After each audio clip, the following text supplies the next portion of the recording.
안녕하세요. 매일 새로운 사연을 전하는 읽어주는 사연 라디오입니다. 구독과 좋아요, 많은 공유 부탁드립니다.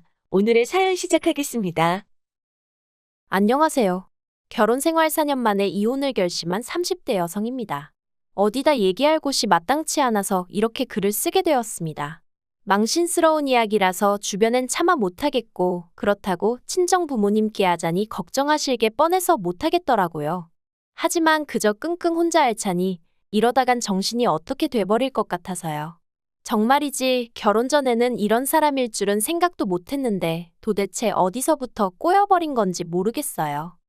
남편하고는 가게 사장하고 아르바이트생으로 만났습니다. 어디서부터 이야기를 해야 하나 싶은데 제가 대학을 안 나왔어요. 그게 제가 못난 탓도 있었겠지만 일단 저희 부모님이 저를 뒷바라지해 주실 만한 여력이 없으셨거든요.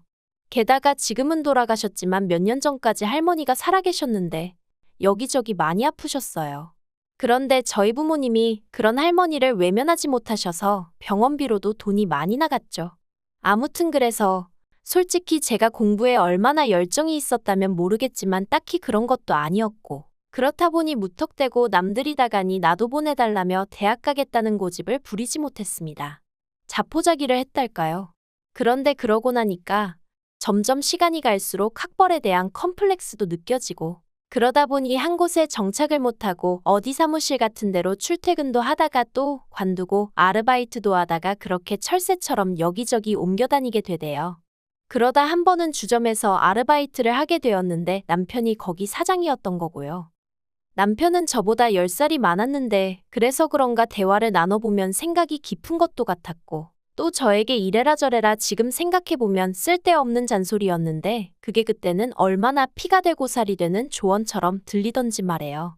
아무튼 그래서 그런 남편에게 저는 조금씩 호감을 갖게 되었고, 남편은 그런 제 마음을 눈치챘던 건진 모르겠지만 남편도 남편대로 저한테 무척 잘해주었답니다. 그래서 남편이 저에게 제대로 사귀자 한 적은 없었지만 조금씩 사이가 가까워져 이내 연인처럼 되었고 2년 만에 결혼까지 하게 되었죠. 신혼집은 방두개에 반지하였는데 저는 솔직히 그것만으로도 고마웠어요.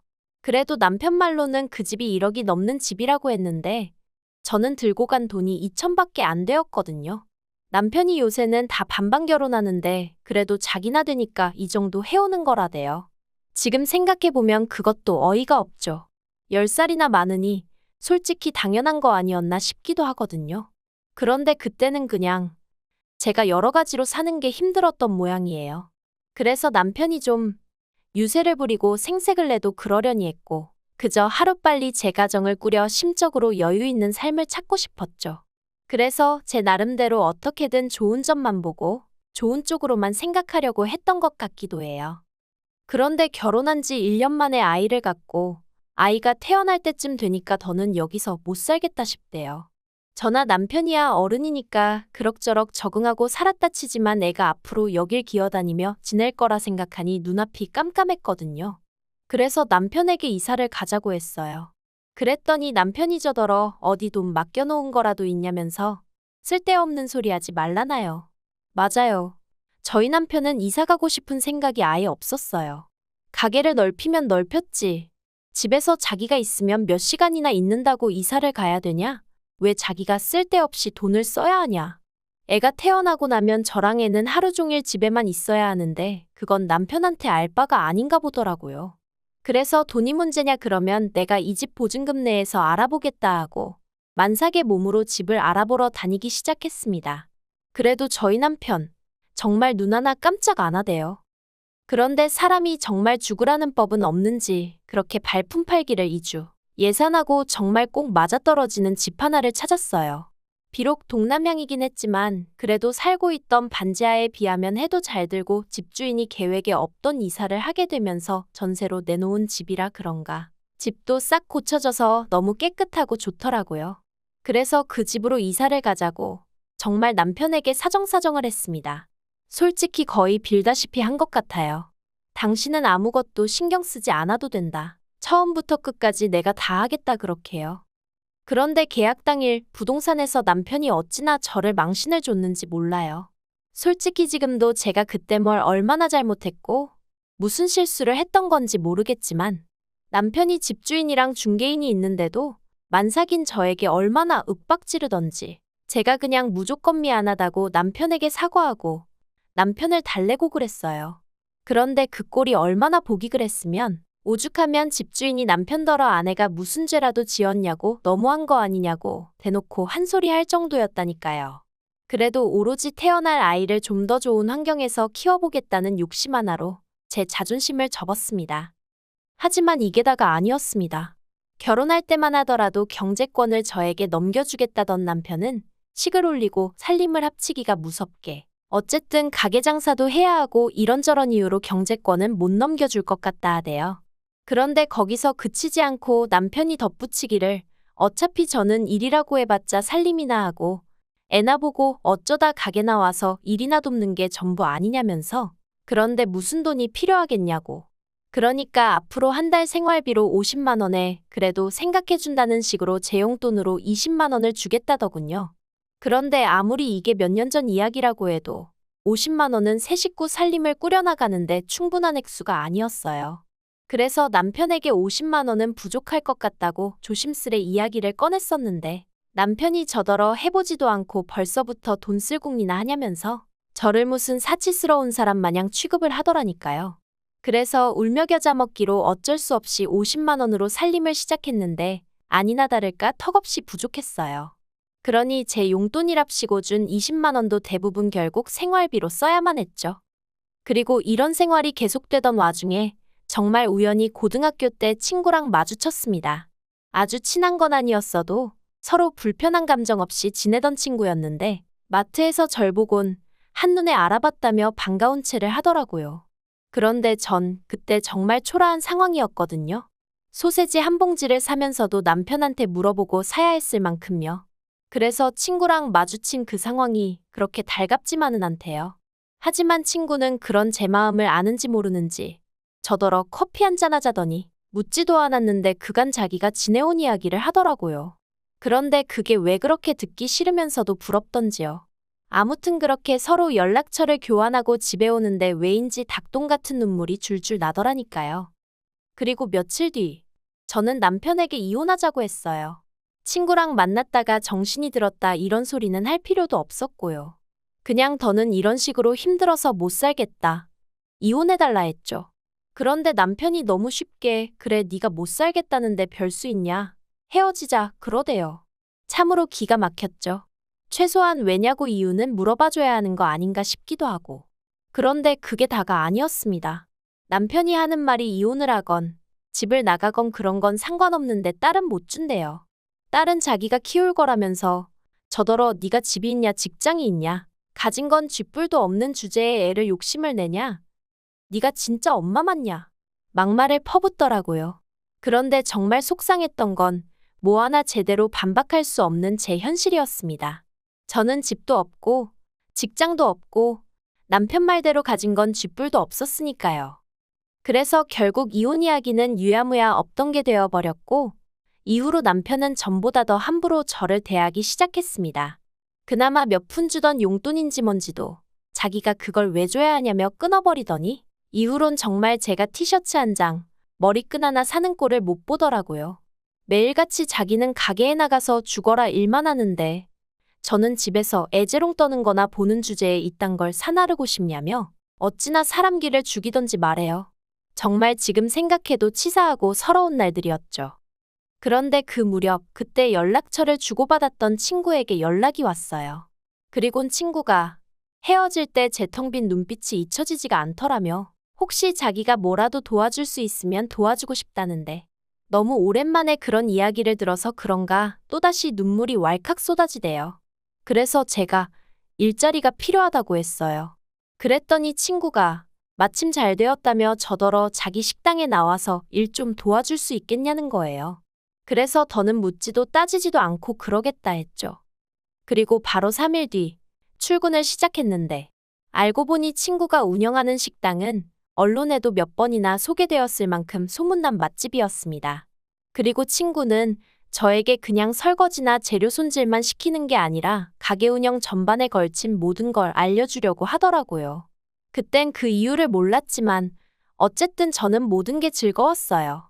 남편 주점에서는 그렇게 몇 년을 일했는데도 걸핏하면 싫은 소리를 듣기가 일쑤였는데 친구네 식당은 달랐거든요. 한편 남편은 그렇게 툭하면 저더러 돈도 안 벌어오는 게 쥐뿔도 없는 게라며 무시를 해대놓고 막상 제가 친구 식당에서 돈을 벌어오니 그건 또 그거대로 마음에 안 든다는 식이 돼요. 애엄마가 돼서는 애는 안중에도 없고 돈 몇 푼 벌자고 그러고 다니는 게 정상이냐면서 말이죠. 그런데 사람이 그래도 주머니에 돈 몇 푼 들어오니까 나름대로 기가 살더라고요. 친구 식당이 무슨 숙박시설은 아니지만 막말로 남편하고 싸우다 쫓겨나면 전에는 친정엔 차마 못 가겠고 그러니 어디도 갈 곳이 없는 거나 마찬가지였거든요. 그런데 이젠 친구 식당에라도 가 있으면 된다 하는 생각도 들고 그러니까 저도 전처럼 기가 죽지는 않더라고요. 그래서 애를 그렇다고 내가 나 몰라라 한 것도 아니고 어린이집에서 잘 봐주고 있는데 왜 시비냐 하고 맞붙었어요. 그랬더니 남편은 그 어린애를 어린이집에 맡겨놓고 마음이 편하냐며 또다시 제 심기를 건드렸고 그래서 저도 그러면 돈 더 벌어다 주라고 그럼 나도 일 안 하고 애만 보면 되니 얼마나 좋겠냐고 받아쳤죠. 그리고 그렇게 1년의 시간이 흘러 지난 5월이었습니다. 친구가 저에게 기니할 이야기가 있다더니 자기가 유학을 간다대요. 사람들이야 자기더러 성공했다 하지만 자긴 사실 프랑스에 가서 정식으로 요리를 배워보고 싶은 꿈이 있었다면서 그래도 돈 좀 벌어둔 덕분에 이제는 꿈을 쫓아볼까 한다더니 저더러 식당을 맡아달라는 게 아니겠어요. 생각지도 못한 제안에 정말 놀랐고 어째서인지 심장이 벌렁벌렁 뛰기 시작했습니다. 드디어 제 인생에서 저를 정말 진심으로 이해해주고 걱정해주는 친구를 찾았다는 사실이 얼마나 기뻤는데 그런 친구가 저 먼 곳으로 유학을 가겠다니 그것도 충격이었고 동시에 갑자기 저더러 이 식당을 맡으라 하니 걱정도 되면서 동시에 뭔가 제 가슴 속에서 불꽃이 있는 듯 했달까요. 친구는 이 식당이 이래봬도 보증금도 많이 묶여있다면서 그 보증금은 자기한테 천천히 갚아줘야 한다고 그리고 월세도 이제 제 힘으로 장사해서 내야 하는 거라고 하더니 이거 공짜로 주는 거 아냐 너한테 강제로 넘기는 거야 하는데 솔직히 친구 속마음이 어떤 건지 눈치챘기에 저는 또다시 눈물을 흘릴 수밖에 없었네요. 그런데 한편 그 무렵 남편 가게는 하향세를 타고 있었어요.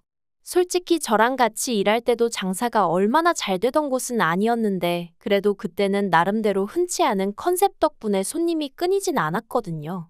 하지만 다른 곳들은 계속해서 변화를 추구하는 반면 남편은 그런 데는 관심이 없고 오로지 눈 가리고 아웅식으로 손님들한테 1, 2천 원이라도 더 받아대는데 혈안이 되어 있었으니 솔직히 안 망하고 버티고 있는 게 용하다 싶었는데 아니나 다를까 올해 들어서 하락세가 점점 더 심해지더니 권리금은 고사하고 폐업하는데도 돈이 드는데 그 돈이나 건지고 정리하겠나 싶을 정도로 고꾸라지대요. 그리고 저도 알고 보니 야가 빠진 구석이 있었나 봐요. 남편은 망해가는데 저는 사정이 나아진다 싶으니까 이번엔 결단코 이혼을 해야겠다는 생각이 들더라고요. 그래서 남편에게 다시 한번 이혼 이야기를 꺼냈습니다. 이번에도 남편 반응은 이전과 별반 다르지 않았어요. 식당에서 아르바이트 좀 한다고 그 돈으로 애 키우면서 먹고 살만할 것 같냐면서 이혼하려면 네 몸만 나가라 대신 애는 두고 가라. 또 그 소리를 하대요. 그래서 알겠다고 했습니다. 애는 당신이 잘 키워주라고 잘 부탁한다고 그리곤 보란듯이 남편 앞에서 주섬주섬 제 짐을 챙겼죠. 다만 몸만 나갈 생각은 없고 재산은 어쨌든 나도 일조한 부분이 있으니 법대로 따져보겠다 했어요.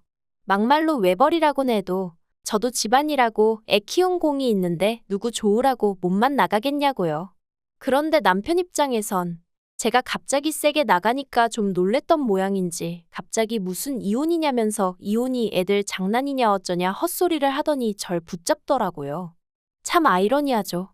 잡아주길 바랄 땐 쳐다도 안 보더니. 그리고 결국 저는 남편에게 이혼 소송을 걸었습니다.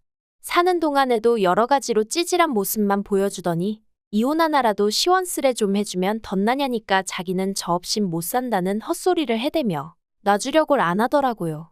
저더러 앞으로 평생에 못 보고 살아도 상관없냐 그러길래 세상이 어떤 세상인데 설마 평생 못 보고 살겠냐 걱정 말라고 했더니 이도저도 씨가 안 먹힌다 싶었는지 절대 이혼 안 해준다고 버티길래 결국 몇몇 변호사 만나 상담받고 그중 가장 믿음직한 사람 하나 선임해 소송 시작했습니다.